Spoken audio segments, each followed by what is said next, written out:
प्रस्तुतः पाठः कुन्दमाला इति नाम्नो दिन्नाग्विरचितस्य संस्कृतस्य प्रसिद्धनाट्यग्रन्थस्य पञ्चमाङ्कात् सम्पादनं कृत्वा सङ्कलितोऽस्ति। अत्र नाटकांशे रामः स्वपुत्रो लवकुशौ सिंहासनम् आरोहितुम् इच्छति, किन्तु उभावपि सविनयन्तः निवार्यतः। सिंहासनारूढः रामः उभयोः रूपलावण्यं दृष्ट्वा मुग्धः सन् स्वक्रोडे गृह्णाति। पाठेऽस्मिन् शिशुवात्सल्यस्य मनोहारिवर्णनं विद्यते। सिंहासनस्थः रामः ततः प्रविशतः विदूषकेनोपदिश्यमान मागो तापसो तापसो कुशलवो। विदूषकः इत आर्यो कुशलवो रामम् उपसृत्य प्रणमय च अपि कुशलं महाराजस्य। रामः युष्मद्दर्शनात् कुशलमिव भवतोः कि वयमत्र कुशल प्रश्नस्य भाजन एव न पुनर्तिथिजनसमुचितस्य कण्ठाश्लेषस्य परिष्वज्य अहो हृदयग्राही स्पर्शः।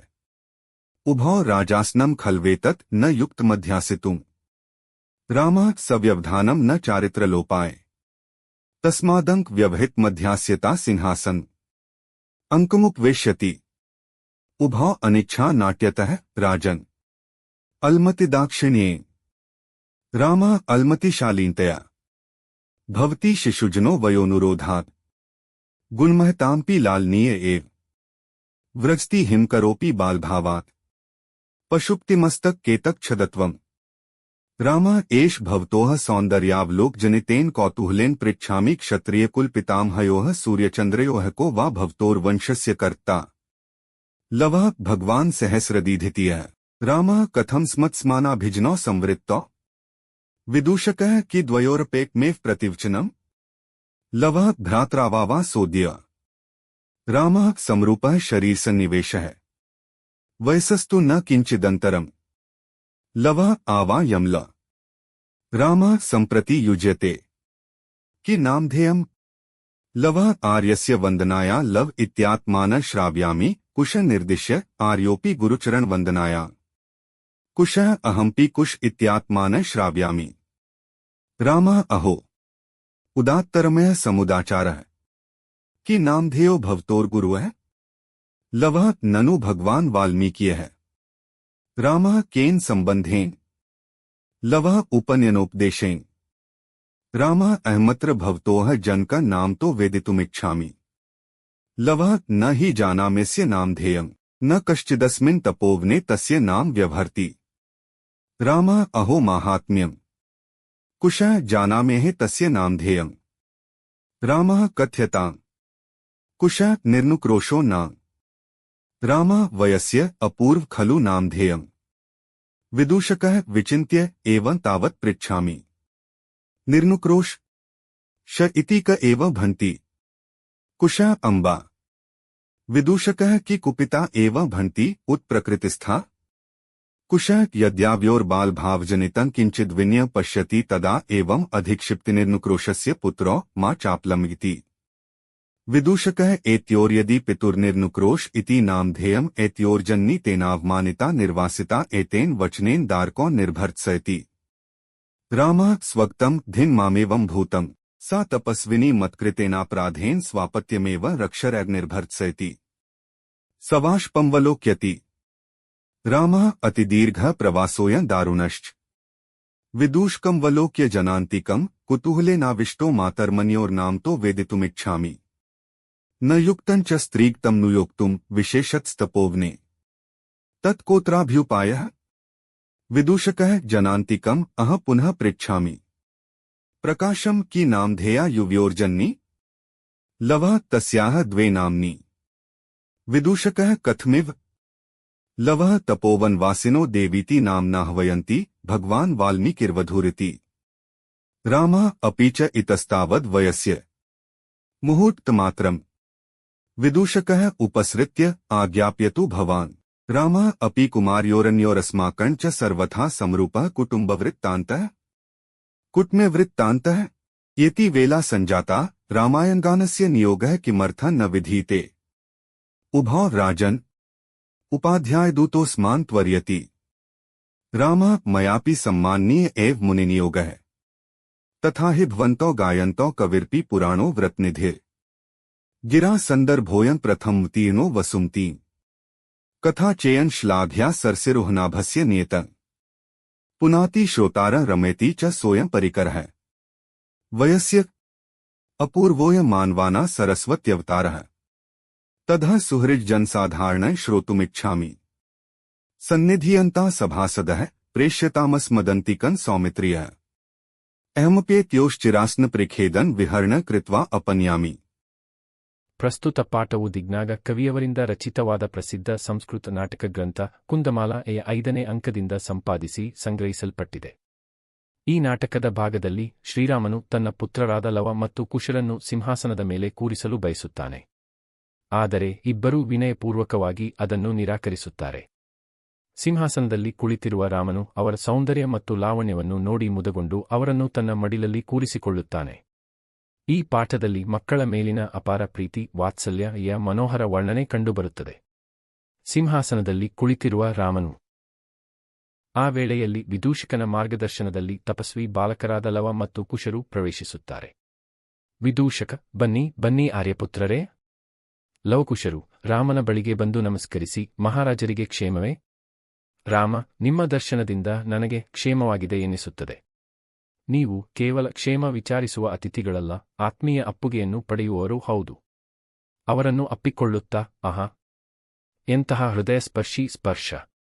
ಲವಕುಶರು: ಇದು ರಾಜಸಿಂಹಾಸನ. ನಾವು ಇದರ ಮೇಲೆ ಕುಳಿತುಕೊಳ್ಳುವುದು ಯುಕ್ತವಲ್ಲ. ರಾಮ: ಸ್ವಲ್ಪ ಅಂತರವಿಟ್ಟು ಕುಳಿತರೆ ಆಚರಣೆಗೆ ಧಕ್ಕೆಯಾಗುವುದಿಲ್ಲ. ಆದ್ದರಿಂದ ನನ್ನ ಮಡಿಲಿನಲ್ಲಿದ್ದು ಸಿಂಹಾಸನದ ಮೇಲೆ ಕುಳಿತುಕೊಳ್ಳಿರಿ. ಅವರನ್ನು ತನ್ನ ಮಡಿಲಲ್ಲಿ ಕೂರಿಸುತ್ತಾನೆ. ಇಬ್ಬರೂ: ರಾಜನೇ, ನಮಗೆ ಇಷ್ಟು ಗೌರವ ನೀಡಬೇಡಿ. ರಾಮ: ನೀವು ಕೂಡ ಇಷ್ಟು ಸಂಕೋಚಪಡಬೇಡಿ.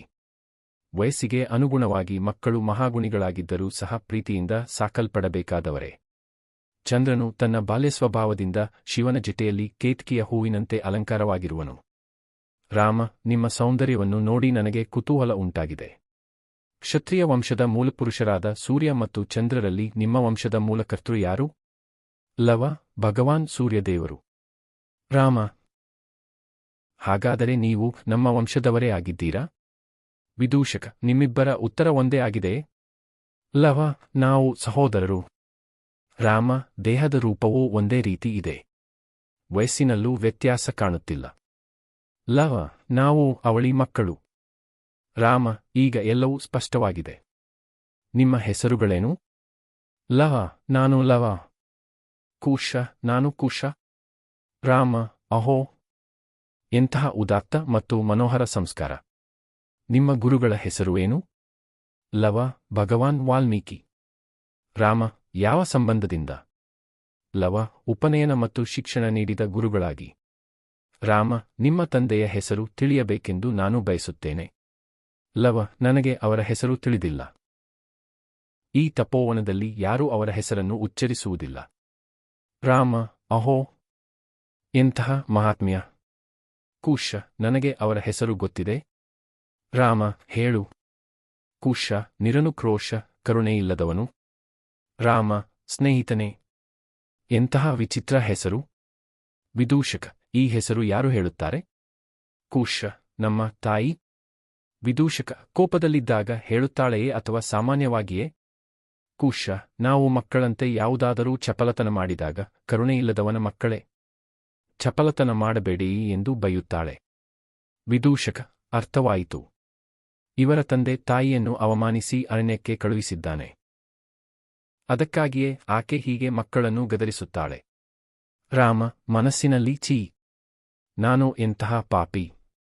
ನನ್ನ ತಪ್ಪಿನಿಂದ ಆ ತಪಸ್ವಿನಿ ತನ್ನ ಮಕ್ಕಳನ್ನೇ ಇಂತಹ ಮಾತುಗಳಿಂದ ಗದರಿಸಬೇಕಾಗಿದೆ. ಕಣ್ಣೀರಿನಿಂದ ಅವರನ್ನು ನೋಡುತ್ತಾನೆ. ರಾಮ: ಈ ವಿಯೋಗ ಬಹಳ ದೀರ್ಘ ಮತ್ತು ದುಃಖಕರವಾಗಿದೆ. ವಿದೂಷಕನಿಗೆ ನಿಧಾನವಾಗಿ, ನನಗೆ ಇವರ ತಾಯಿಯ ಹೆಸರನ್ನು ತಿಳಿದುಕೊಳ್ಳಬೇಕೆಂಬ ಕುತೂಹಲವಿದೆ. ಆದರೆ ತಪೋವನದಲ್ಲಿರುವ ಸ್ತ್ರೀಯ ಬಗ್ಗೆ ನೇರವಾಗಿ ವಿಚಾರಿಸುವುದು ಯುಕ್ತವಲ್ಲ. ಇದಕ್ಕೆ ಯಾವ ಉಪಾಯ? ವಿದೂಷಕ: ನಾನು ಕೇಳುತ್ತೇನೆ. ವಿದೂಷಕ: ನಿಮ್ಮ ತಾಯಿಯ ಹೆಸರು ಏನು? ಲವ: ಅವರಿಗೆ 2 ಹೆಸರುಗಳಿವೆ. ವಿದೂಷಕ: ಹೇಗೆ? ಲವ: ತಪೋವನದವರು ಅವರನ್ನು ದೇವಿ ಎಂದು ಕರೆಯುತ್ತಾರೆ. ಭಗವಾನ್ ವಾಲ್ಮೀಕಿ ಅವರನ್ನು ಸೊಸೆ ಎಂದು ಕರೆಯುತ್ತಾರೆ. ರಾಮ: ಸ್ನೇಹಿತನೇ, ಸ್ವಲ್ಪ ತಾಳು. ವಿದೂಷಕ: ಆಜ್ಞಾಪಿಸಿ. ರಾಮ: ಈ ಕುಮಾರರ ಕುಟುಂಬ ವೃತ್ತಾಂತವೂ ನಮ್ಮದಂತೆಯೇ ಇದೆ ಎಂಬುದು ಆಶ್ಚರ್ಯಕರ. ಅಷ್ಟರಲ್ಲಿ ನೆಪಥ್ಯದಿಂದ ಧ್ವನಿ ಕೇಳುತ್ತದೆ. ಧ್ವನಿ: ಸಾಕಷ್ಟು ಸಮಯ ಕಳೆದಿದೆ. ರಾಮಾಯಣ ಗಾಯನ ಆರಂಭಿಸಲು ಏಕೆ ವ್ಯವಸ್ಥೆ ಮಾಡಿಲ್ಲ? ಲವಕುಶರು: ರಾಜನೇ, ನಮ್ಮ ಗುರುಗಳ ದೂತನು ನಮ್ಮನ್ನು ಕರೆಯುತ್ತಿದ್ದಾನೆ. ರಾಮ: ಮುನಿಗಳ ಆದೇಶ ನನಗೂ ಗೌರವಪೂರ್ಣವೇ. ಏಕೆಂದರೆ ನೀವು ಹಾಡುವ ಈ ರಾಮಕಥೆಯನ್ನು ಮಹರ್ಷಿ ವಾಲ್ಮೀಕಿಯವರು ರಚಿಸಿದ್ದಾರೆ. ಇದು ಭೂಮಿಯ ಮೇಲೆ ಮೊಟ್ಟಮೊದಲು ಪ್ರಕಟವಾದ ಪವಿತ್ರ ಕಾವ್ಯ. ಕಮಲನಾಭನಾದ ಶ್ರೀವಿಷ್ಣುವಿನ ಈ ಮಹಾನ್ ಕಥೆ ಕೇಳುವವರ ಮನಸ್ಸನ್ನು ಪವಿತ್ರಗೊಳಿಸಿ ಆನಂದವನ್ನು ಉಂಟುಮಾಡುತ್ತದೆ. ರಾಮ: ಸ್ನೇಹಿತನೇ, ಇದು ಮಾನವರ ನಡುವೆ ಸರಸ್ವತೀ ದೇವಿಯ ಅವತಾರವೇ ಸರಿ. ನಾನು ಇದನ್ನು ನನ್ನ ಬಂಧುಮಿತ್ರರೊಂದಿಗೆ ಕೇಳಲು ಬಯಸುತ್ತೇನೆ. ಸಭಾಸದರನ್ನು ಕರೆಯಿರಿ. ಸೌಮಿತ್ರನನ್ನು, ಲಕ್ಷ್ಮಣನನ್ನು ಇಲ್ಲಿಗೆ ಕಳುಹಿಸಿ. ಇವರು ದೀರ್ಘಕಾಲ ಕುಳಿತಿದ್ದರಿಂದ ಉಂಟಾದ ಆಯಾಸವನ್ನು ದೂರಮಾಡಿ ನಂತರ ರಾಮಾಯಣ ಗಾಯನವನ್ನು ಕೇಳೋಣ. Dear students, if you found this lesson helpful, please share the video with your friends so they can learn too. Subscribe to our channel for simple, clear, and complete explanations of every lesson in an easy-to-understand way. Don't forget to like, comment, and share your feedback. Your support inspires us to create more quality educational videos. Keep learning and build your confidence every day. Hit the subscribe button and press the bell icon to get instant updates on our latest lessons.